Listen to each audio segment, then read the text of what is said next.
మీరు పితృదేవతల వైపు నుంచి చూస్తే వాళ్ళకి దక్షిణాయనం చీకటి. అలాగే దేవతల వైపు నుంచి చూశామనుకోండి, దేవతల వైపు నుంచి కూడా ఉత్తరాయణం పగలు, దక్షిణాయనం చీకటి. దక్షిణాయనం చీకటి అయితే దక్షిణాయన ప్రారంభం దగ్గర నుంచి శ్రావణ మాసం దగ్గరికి వచ్చేటప్పటికీ చీకటి దట్టం అవుతుంది. అందున కృష్ణపక్షంలో వచ్చినటువంటి అష్టమి అర్ధరాత్రి దేవతలకు చీకటి, పితృదేవతలకు చీకటి.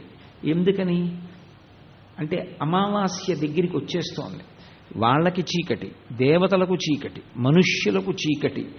ఇంతమందికి చీకటి ఉన్నటువంటి సమయంలో ఆయన ఎంచుకున్నాడు ఇప్పుడు నేను రావాలని. ఎందుకు అప్పుడు రావాలి అంటే, ఒక దీపం యొక్క అవసరం ఎప్పుడు ఉంటుంది? బాగా చీకటిగా ఉన్నప్పుడే దీపం యొక్క వైభవం బాగా